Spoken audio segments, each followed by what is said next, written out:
Lequel de ces 9 personnages a la backstory la plus triste, a la pire enfance, a vécu le plus de choses, a le plus souffert? Ah là là, c'est compliqué, hein. Je vous jure que c'est trop compliqué là. Alors là, je vais vous choquer d'entrée les gars. Immense fan de Star Wars, mais je mets quand même Dark Vador en dernier. Je suis désolé, hein.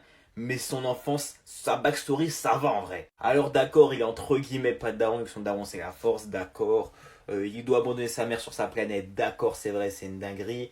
Mais en vrai, tout le reste, les gars, c'est entièrement de sa faute, hein. Ok, il était manipulé, mais tout le reste, c'est sa faute, hein. Tout ce qui s'est passé, c'est à cause de lui, du fait qu'il se soit fait manipuler. Je suis désolé. La mort des Jedi, le fait qu'il ait tué les bébés Jedi, la mort de Padmé, c'est aussi de sa faute. Non, tout est de sa faute. Je suis désolé, hein. Moi, je peux pas. C'est de sa faute, les gars. C'est mon gars, mais c'est sa faute. Après ça, je vais mettre Naruto, les gars. Naruto, en vrai de vrai, il a subi des dingueries. Ses parents sont morts, entre guillemets, avant sa naissance. Enfin, bon, il était déjà né, mais durant sa naissance, on va dire.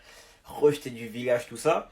C'est une dinguerie. Mais en soi, tu te rends compte que du point de vue de son enfance, lui, ça l'a affecté, hein, mais ça va, tu vois. Franchement, il a réussi à se sortir. Tu vois, c'est plus avec du recul que ça l'a affecté. Du coup, par rapport aux autres, je trouve que ça va. Même si c'est une dinguerie, ça va. Après ça, je mettrais, je pense, Jason Todd. Pas de parents, les frères. Il a vécu dans la rue, grosse dinguerie. Après, il est devenu Robin. Tout allait plus ou moins bien dans sa vie, même si psychologiquement, il était un peu instable. Il s'est fait attraper par le Joker, il s'est fait péter la gueule, les gars. Ensuite, il a explosé, il a été ressuscité. Bref, grosse dinguerie, on va pas se mentir. Après ça, je mets Sanemi, les frères. Sa famille se fait tuer par un démon. Sa mère a été transformée en démon. Il a dû tuer sa mère de ses propres mains. Pas ouf. Après ça, les gars, je vais mettre Alphonse. Parce que oui, c'est triste. Alphonse, ce qui lui est arrivé, c'est même très triste, on va pas se mentir. Son daron l'a abandonné. Sa mère est morte. Si on voulait ramener sa mère à la vie, il a perdu son corps à cause de ça. C'est triste, mais encore une fois, par rapport à ce qui reste, ça va. Après ça, les gars, je mets Kaneki. Kaneki, les gars, ceux qui ont vu que l'animé diront que ça va et que c'est juste fait torture entre guillemets. Mais non, ça ne va pas en fait. Ceux qui ont le manga, on se sait, ça ne va pas. Ça ne va pas du tout même. Mais bon, encore une fois, je trouve que c'est un minima par rapport aux autres. Après ça, les gars, je vais mettre Robin. Robin, les gars, c'est plus le fait que tout son peuple a été génocidé qui est triste.